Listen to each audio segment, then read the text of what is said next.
Welcome to I Heart Geek.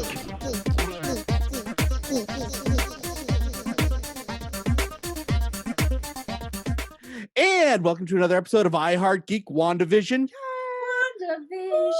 We are here with all our incorrect spoilers and our bad theories and good theories, and once in a while we're even right, in which we've been a few times now. I'm happy. Let me do the intros real quick. I'm Dub. I do stuff. With us is Chris and Satomi and Courtney. So Courtney, take us on this journey. What is going on? Who's ready for episode 4, you guys? Me! This was the game changer. Yep. So let's talk about this. Let's just talk about generalities. This one is different. It's the first one that's not in a sitcom. So I don't like it as much. Let's talk thoughts. We're not going to talk to Dub because he decides to throw out the I don't like it right off the bat because, you know, that's how that goes. So I'm going to go to Chris because he's happy. Okay. Chris, what are your thoughts? So at first I was a little confused, like in the first minute when everyone was materializing. I'm like, what's going on? But then I remembered that it's right after, Tony Stark is I am Iron Man and puts everything back in order. I absolutely love this episode because it explained what we already saw from another perspective. And when TV shows do that, especially for someone like me who does not know a whole lot about the MCU, I found myself going, oh, that makes sense now, at least 5 or 6 times in the episode. So I absolutely love this episode. Satomi, what he said. Yeah. I as soon as the episode started, I was like, oh. Like, I got so excited. I got so excited. And then, of course, watching everything, it wasn't just about everything making sense. It was about being like, oh, I got that right. Oh, I so did not see that coming. And it was that the most delicious thing of either catching it or being so off base that it's just delightful. All right, Cranky Pants, what did you think? Edit, 1 second. Can I get everyone to do a real quick screenshot? Yeah. Oh, yeah, sure. And let me make sure I got my keys right. I'm sorry. And screenshot. Just Command 3. Okay. Do you want to do the same thing where we're looking at each other or just... No, just look up, do whatever, just smile, do whatever you want to do. This is my one. 1, 2. Okay. I got to send these two. Okay, and I will do this while Do you need the lead in or are you good? Nope, I got it. Okay. Give me 1 more second. I'm sorry. Chris's mind is blown already. Don't worry, Chris. I'm totally going to blow your mind today. Oh, it's going to be a lot. Oh, I mean, yeah. We'll get there. Okay. And 3, 2. Okay, so it's not that I didn't like this episode. I did. I definitely prefer what they've been doing. I like the mystery. Was it a little too spelled out now? Maybe. But I wouldn't watch the whole series that was like this. This is very much Agents of S.H.I.E.L.D., and I wasn't a big fan of that. So as long as they're mixing it together, I'm okay with that. And if you look at the name of the episode this week, it was, pardon the interruption? We interrupt this broadcast. So I think it's going to go back into what we've been loving and enjoying, and the mystery and the everything in it, and so I'm okay with it. And I like that everyone suddenly likes the show now that they understand it. So right. To verify, I did like this episode. I've enjoyed the journey we've been on a lot more than. If I could piggyback off of Dub for a second, I kind of like how they explained what we just saw. Especially for, us people first, starting to get invested in the MCU. So it's like just making the connections was so refreshing, because there was a learning curve for the first 3 episodes, so Big it's ones. just like it's just like what I found myself going, what is going on? Like I knew what was going on, but I didn't actually know. This episode was nice because it's just like, see, this is what this is, and blah blah blah blah blah. So yeah, I was, and initially I was also afraid that WandaVision would be like Agents of S.H.I.E.L.D. in the terms of how they presented the show. So the fact that they blew our expectations out of the water right out the gate was fantastic. And I also feel like it still left us with a ton of questions and posed new questions. So I'm sort of enjoying having a whole new, I have a buffet, a whole new world, so to speak. Yes. Yeah, and we'll get into some of those new questions tonight, because you're right, Somi, there's a lot of them there. I'm with you guys. I really liked it. I thought it was a nice way to clear up some of the stuff, but I'm pretty sure that nothing got cleared up at all. Now, a side note, I also was not the biggest fan of Agents of S.H.I.E.L.D. However, I would watch an entire series of Darcy and Jimmy Woo. Doing the X-Files. I love Darcy. I'm a huge Kat Dennings fan anyway. Right. Oh. And so that is a lead in there. So we're introduced to kind of 2 new characters. They're not new per se, because we've seen both of them before in the MCU, but we're getting new characters into WandaVision. So we've got Jimmy Woo and we've got Darcy. And Darcy's playing a pretty integral role, and so is Jimmy. I don't know about you guys, but I thought they were hilarious. They were a great comic touch while giving information and while kind of clearing up some of the stuff that we were seeing. It was a nice way to present it to, and it was also kind of like a nice callback, because we've got Darcy calling back to Thor where she was in, and then now Jimmy Woo can do the card trick that he begged Scott to teach him in Ant-Man and Wasp. So, I mean, I like all of those things going in. So let's dive right into the meat of this episode. And I'm going to there's so much to talk about. So let's first talk about the fact that they had to get an old TV to watch the sitcoms, and Darcy figured it out. Now, she does mention CMBR. There's a bunch of CMBR, which is cosmic. What did they say it was? Cosmic matter. Cosmic radiation. Radiation. Background radiation. Background radiation. That's right. So I didn't know this, but I looked it up. So I'm going to share it with everybody. Dub probably knows this, but I didn't. In the comics, that's how we got mutants. That's where they come from. So I think Darcy's comment that it's safe for now might be portentous for the future of mutants.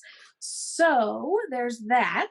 I'm curious to get everybody's thoughts about some of the twisty stuff. I mean, I don't want to jump right to the thing, but I think the biggest shock and the biggest twist is Dead Vision. Oh my God, it was people so were creepy. Flipping out on that one. So creepy, but it was so good. Yeah, let's get everybody's thoughts on it. So Chris is on the creepy but so good. But did it shock you when it turned in? So what? I guess the other thing is what are your thoughts? Is Vision dead? Is Vision alive? Oh, he's very dead. He's very, very, extremely 100,000% dead. Go like when they did the recall from the previous episode with like how that scene actually played out. I was not expecting to see Dead Vision. Like when they did the close-up, I was like, oh geez. It's like that's intense. And the fact that they confirmed for us, I don't know what I'm trying to say, but for us people who aren't big MCU nerds, that this is all Wanda. This is all her. Like the world she created. This is her. And that twist, I was like, oh my gosh, it's so darn good. But we will circle back to that in just a minute. Tell me, what did you think? Well, as as we discussed before we started this evening, it was a little spoiled for me. Because I did see the words dead vision before I started watching, and I was, oh gosh darn it. It takes away from the fact. Yeah, so I was waiting for it, and yet it was still very powerful. And I did find it interesting that they were confirming, Darcy has that line, he was not snapped, he was dead. So I do believe he's dead. I also, knowing the MCU, am completely open to them figuring out a way, because they also reference back into Wakanda when they were trying to detach the Vision Stone, and yes, and that they would keep all the best parts of him. So I think it's possible that maybe he's still maybe like back on a hard drive somewhere. That so yeah, but they made it very clear that this world, whoever may have created it, is very much what Wanda wishes to see, or has made an agreement to see, because she can't cope. She can't deal. Think one thing I'm going to say is we all need to play poker with Dub, because he literally always cannot keep it in. Oh my gosh, I'm so excited about this. If you guys are at home watching, you can see that he cannot keep it in. So later on, Satomi, Chris, and I are all going to play cards with Dub, because he has tells. So there you go. Tells. Now, that's putting it mildly. Right. I'm pretty sure he's going to explode any second now. I know. So I'm going to turn it over to Dub for his theory, but also Dub and I have a theory that kind of plays into your mentioning of Wakanda. So I'm going to let Dub go into that as he tells us what his thoughts are. I'm going to give Courtney the Wakanda theory. I think there's two theories of what could happen is happening. Oh, that's right, because we disagree. And I'm going to give you. I think there is a lot of validity to the Wakanda thought. I think there's also a lot of validity to the thought that. Okay, remember in Wonder Woman? I know it's different universes, but they had Steve Trevor jump into a different body. Kind of the same thing with Vision and Wonder Man. If you are into the comics at all, I think that he is actually taking over the body of Wonder Man and looks like him, because Vision can't run super fast and Wonder Man can, and we saw that in episode 3 with the babies, when that's not one of Vision's powers. It is one of Wonder Man's powers, and we've seen some shadows of Wonder Man. So you think that Vision has already been put into? I think that he is, yes, basically, yeah. So that his consciousness is already in that body. Yes, but and then I think that Wanda is also there's times that, and we'll get into why after Courtney talks about her other theory. My theory. That maybe something is controlling Wanda that only gives you exactly what you want to see, because that might be someone's power to do that. Right. And we know, and we'll get into that. And it's not going to be spoiler because it's just a theory at this point, but I can see that to be continued on this one. So that's my theory on what's going on with Vision. But I thought that scene was actually pretty stunning. The dead Vision. Yes. So well done. Yeah, that was really good. I had the same thing that this Tommy had. I'd seen the dead Vision, and it didn't make any sense to me until I actually saw it on the screen. But it's very jarring when she turns around and there he is with the in black and white out of his head and everything drained out of him. And nobody picked up on that. We just ignored you. Why was it in black and white at first? He didn't seem like he was in black and white to me. He seemed variations of gray. He seemed more like, like just drained of, like color. Dead body. Yeah. Just looked dead body to me. No beetroot. Yeah. No beetroot. Yeah. Yeah, exactly. No beetroot. Which is even more shocking when it flips back and you're like, he is really red. He's really red. It's very red. I'll just say this because I should have said at the beginning, any theories that we throw out, guys, it's just us talking Nobody's right or wrong. Dub and I disagree on the Wonder Man thing, but he could be right. I could be right. We could both be wrong. You never know. You probably are. So there you go. Okay, so piggybacking on the Wakanda thing, I'll throw this out, and I really like that you picked up on that, Satomi. My thought is that he is not dead anymore because Shuri came back in the snap, and she is arguably the most intelligent person in all of the MCU. Like, she's smarter than Tony Stark.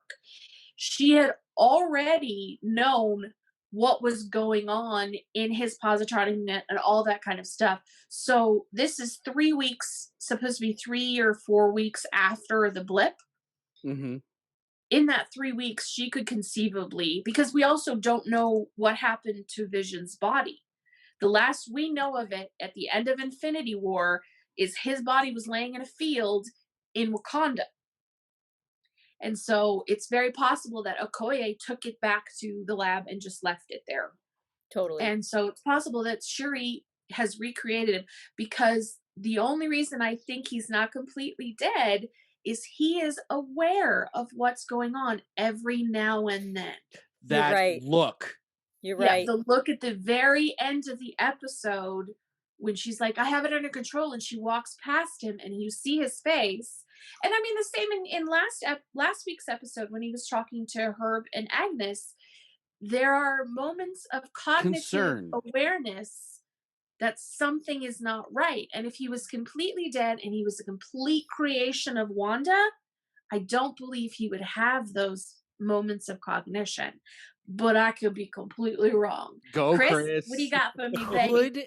Could it be a projection of what Wanda wants to see? Very possible. Which goes back to our theory, my other theory. Yeah, because I don't believe she is. I don't believe she's controlling everything still. I think there's outside agencies still going into it, and there's a couple of reasons why I think that, but we'll get into it. But yeah, no, Chris, I like that idea. That's a good idea. That's a good thought, because he's cognizant of, it's like there's the skips. He gets it. He sees there's something not right. In terms of the running really fast, yes, I think it's an homage to Pietro. Which is well and good, but yeah, that's his powers, which we may see later. After hearing what you were just talking about, and P.S., I think the Wakandan thing is really going to play into it, because why tease it in the previously? Why tease that in this show when that didn't technically happen during, in this show? It's part of the universe. Mm-hmm. But I just hearing you talk, what if somehow this is actually a construct of what's in Vision's head, and Wanda is in there sort of helping him reintegrate in some way? That's an interesting thought. That's an interesting theory. I like that. It just occurred to me. I'll just take them all. Okay, so let's talk about some of the little bitty giveaways and the little bitty tells and the cool stuff that happened in this episode. So first off, one part I really enjoyed is when they started identifying people. And who didn't get identified? And yep, there are. Dude, you give away the farm way too fast. Sorry, I'm happy. Wait, I totally missed that when I watched it. I didn't recognize the names of anybody that they put up. Well, it's not the names. Dub, you want to tell them? You're going to blow up if you don't. No, go ahead. You do it. Go ahead. Okay. It's not so much the names, because you don't know who they are. You don't really care. Okay. I don't think we know who any of them are. It's possible, but I didn't research it enough, but I didn't recognize any of the names. It's the fact that there was 2 names of the town people that were not included. Didn't get named. And they weren't listed on the board. There were no pictures on the board for them. They weren't even mentioned. The lady and the husband that you never see. Well, the husband we never see, but the lady was right. Agnes, yep. We never saw her. We didn't see Agnes. And we also didn't see Dottie. And I have a new theory for Dottie. He does. Okay. Now, everybody and their uncle right now says that's who that is Mephisto. That, screw everything else. Mephisto. Dottie is Mephisto, and I don't buy it. And we talked about Mephisto last episode. And I don't, but I still don't buy it. I think that everything that we said was Mephisto is Mephisto. I think that there's a new piece that has been introduced without you knowing it, and that is one Emma Frost. Now, you guys aren't familiar with Emma Frost yet. You will be. Very important mutant. She has a very strong telekinetic power. She can go in and make anybody have a delusion of their ideal time. They're living in their ideal moment. And maybe that because Wanda is a mutant, I'm not even going to play the game that she's not. She is a mutant. And we'll talk about that later. Maybe she's jumping around in this mutant's head, and Wanda has a little bit of control, but she's giving her this bubble so that she can't do any more damage than she would be doing. Because we talked about last week how Wanda is one of the Omega level mutants, which means she's one of the most powerful, if not the most powerful. Like, there's she's like up 5. there with That's it. Yeah, she's up there with Jean Grey, also known as the Phoenix. Emma Frost is connected with the Phoenix a lot. They're sisters, aren't they? It depends on which version. Yeah, which version? I always take it. Depends on which version you read. So that's a positive thought, because we didn't see Dottie on the board and we didn't see Agnes. So and Dottie would fit the casting bill as well, by the way, for Emma Frost. Right. Emma Frost is blonde. Hot. January Jones played her in the X-Men movies, if that gives you an idea. So it would work well with the Emma Caulfield casting. So I know this is new to you guys. What do you think? Well, what do you think about baseline? What do you think about those two being the only two that we didn't see counterparts for on the bulletin board thing? Well, they are 100% major players. And now hearing all of this, I really am on the team of they're part of whatever factions are pulling the strings. I personally think that, Anya died and came over here because she didn't have vampires anymore to stab, and she wasn't a demon anymore, so she had to become a mutant.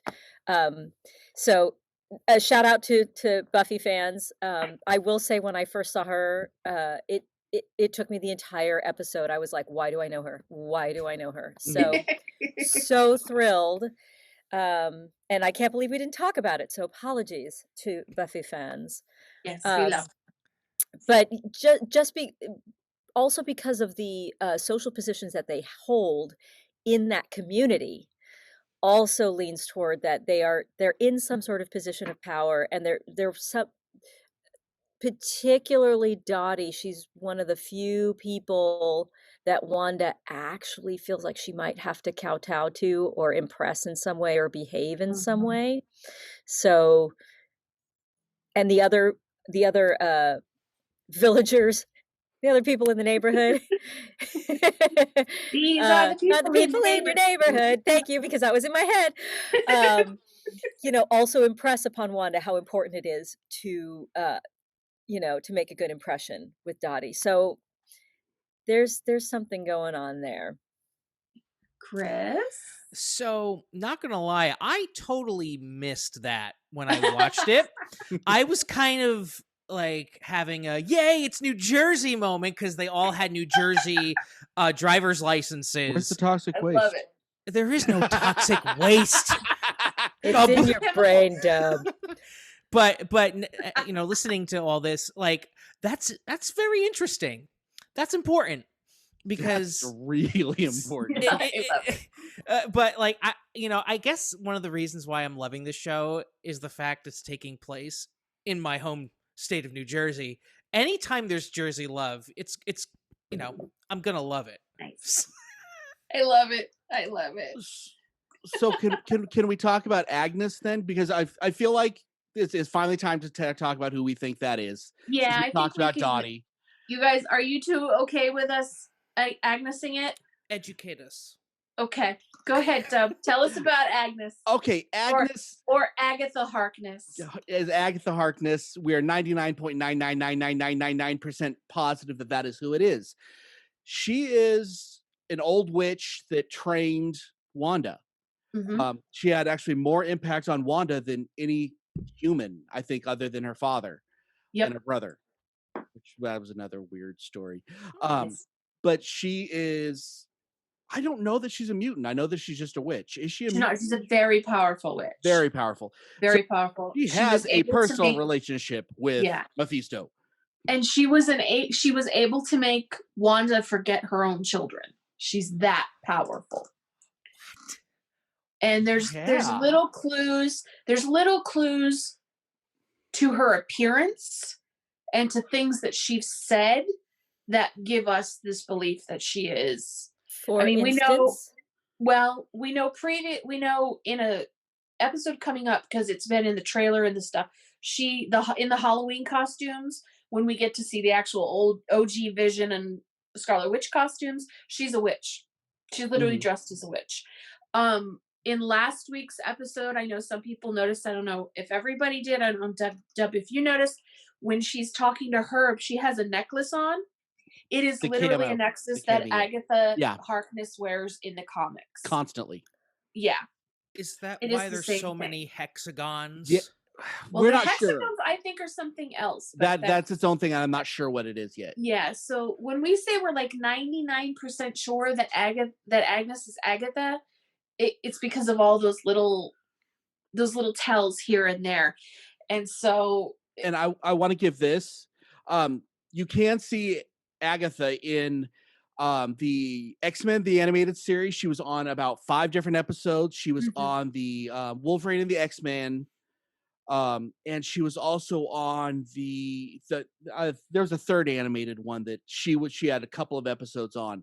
So she's not as not known as everyone thinks that they are, but you have to pay attention. Yeah, and she is actually based on a real person. She is one of the people who died at the Salem witch trials.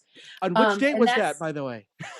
That would be, well, here's the thing. That's another one of the tells that kind of lead us to believe that, because I believe it was the first episode? Episode 1.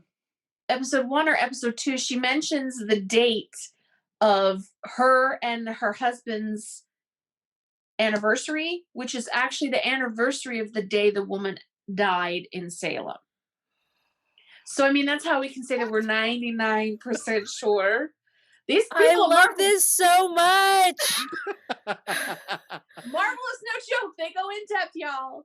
So that's where that is. So yes, that's where we are with Agnes. So that's why we think Agnes is. And I personally cannot wait. If we are correct in our beliefs, I can't wait for Catherine Hahn to just go full Agatha Harkness, and witch out. It's gonna be. She's phenomenal in the role, and I just can't wait to see her lose it. And this is why. And I think this payoff right now is why we've been tiptoeing around it, but this is the first excuse we've had to actually say it, because we haven't wanted to just say it, but this is why we think that both of these characters are the characters that we think they are. Yeah. However, the Dottie one, that one came about this week. I think that's our theory. That's I heard theory. We could be completely wrong. Everybody thinks that she's Mephisto. All the other things that I've seen, the theory stuff that have come out of this episode, is everybody's believing that Dottie is Mephisto. She's not. I like Dub's idea that she's Emma Frost, but that's just me, I guess. So. Because I think the mutants are still in hiding in the MCU. Yeah. So therefore, why would they know who she was? Mm-hmm. So speaking of that, we talked a little bit last week about whether we thought Wanda and Pietro were mutants before. Are we still thinking that's the case? We obviously know that Wanda is getting stronger because she's throwing people through walls and out of a force field that no one can identify. So, Chris, what do you got? What do you think? Yes, they are mutants. Final answer? I have no supporting evidence except for what I've seen. And I'm just gonna, I have a gut feeling that based on what I've observed the last few weeks, that she is a mutant. Final answer. No phone a friend? No phone a friend. Okay. I'm that confident. So we're still on that. So tell me, what do you think? We're still right on that? I have no clue. Best answer ever. 0 theories. 0. I'm like, sure, cool. I'll take it. Now, Courtney, can you go first? Because I know you want to talk about the Ultron thing, but I want you talked about the going through the wall thing, and there's something important that I want to do, but that's going to be passed. So talk about your Ultron theory first. Okay. I know Chris and his fiance did this too. I just recently rewatched Ultron because there were some questions that I had that kind of played into our theory that we think that she is a mutant, and then that it wasn't that she was given it. And what I watched, because I literally watched it right before we recorded it, I'm still 100% certain we are correct in our assumption that she and Pietro are mutants, because there are a couple of things that are said in Ultron.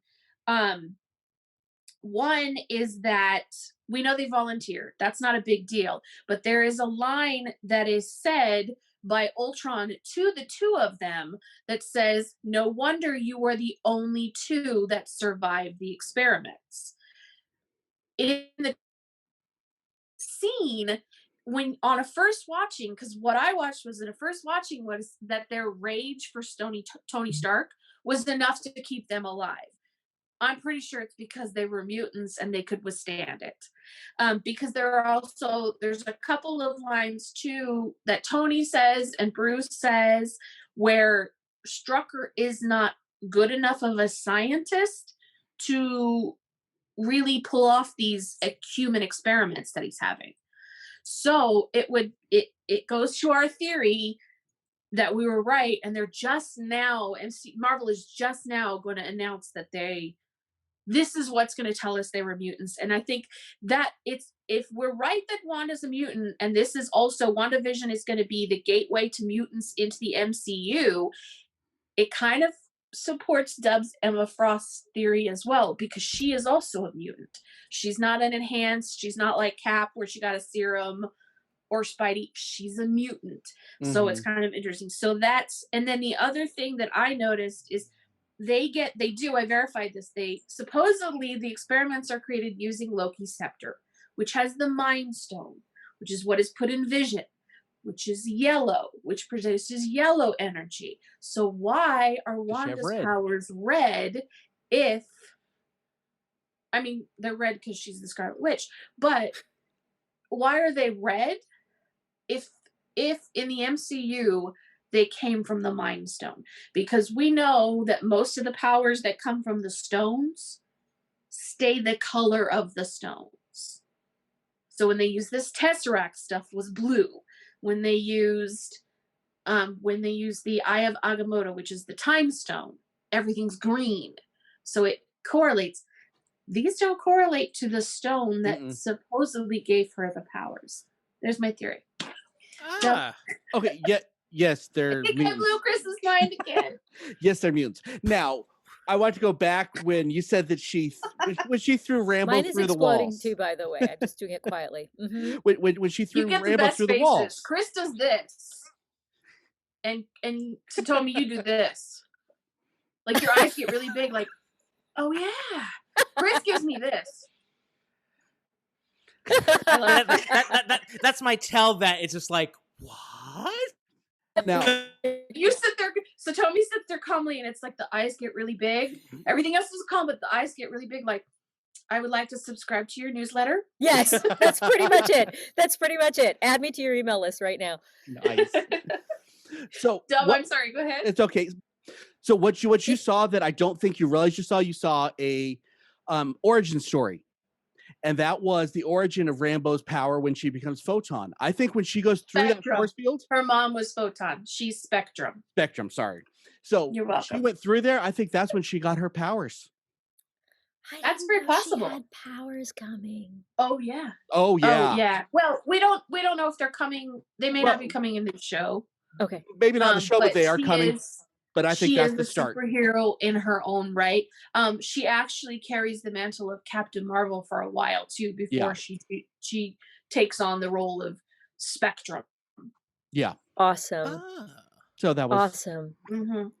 I have to say I am enjoying the fact that you guys are so steeped in the lore of all of this, and me and Chris not knowing it. Like, I was really worried at the beginning that it was just going to be a spoiler left and right, but because they are so smart about the way that they are, about their script writing and their storytelling, that what's happening is you guys are just sort of enhancing this experience of watching this show, which is what we want to do with these episodes. Yes. Mm-hmm. Good job. I'm learning so much about Marvel. It's wonderful. Where'd I go? There I am. There she is. It disappeared for some reason. Oh, okay. I was using magic like Emma Frost. So what did we think of Voodoo Child? Because we always talk about the music at the end of the episode because it always has meaning. So what do we think of Voodoo Child by Jimi Hendrix, Chris? I love that song, and they totally did that on purpose. And I went back and read the lyrics to the song to try to see how it relates. And I'm just going to read the first verse just because it makes, in my mind, so much sense.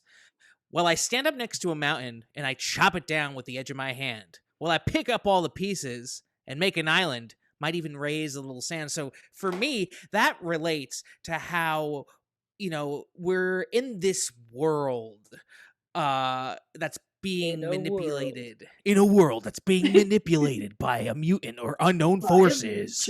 Yeah, it just clicked. And I'm just like, this makes sense. This is fun. They did this on purpose. Because clearly, what we're seeing is being manipulated somehow by some outside force or Wanda. We don't know. I don't know. So that's I thought it was a perfect song choice. Thanks for reading the lyrics out. That's awesome. You're welcome. Satomi? What he said.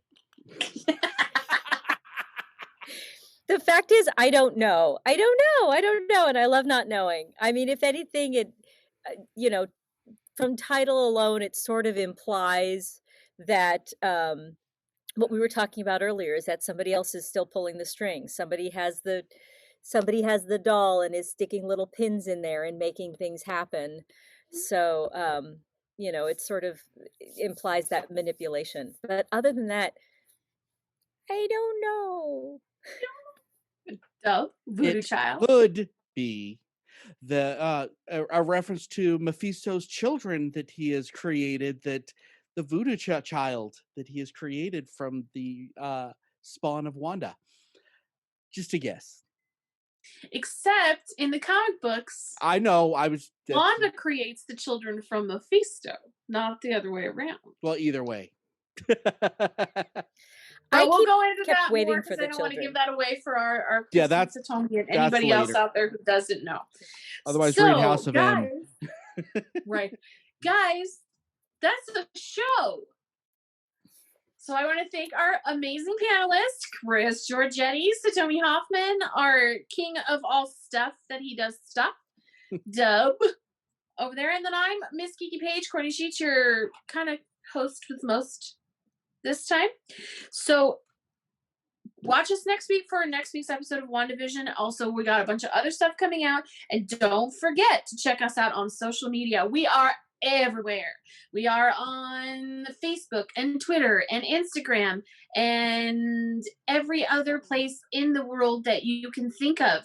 And Discord. Signal and Discord and all that good stuff. But one other thing I want to mention that's really kind of important is our Patreon. I don't know if you guys know about our Patreon. Hit us up on Patreon. We're going to have a lot of exclusive content only on Patreon, some of which is coming this week.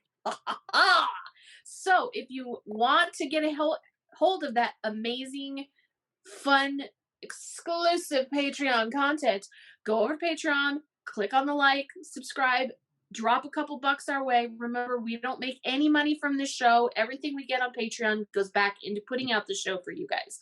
We don't get it paid, but we don't mind. We like it.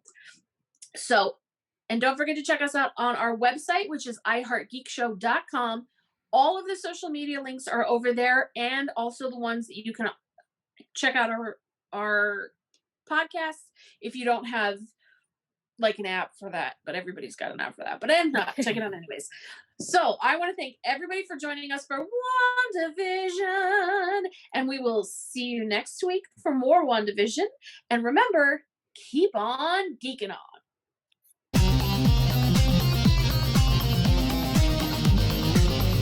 You have been listening to the latest episode of the iHeart Geek Show.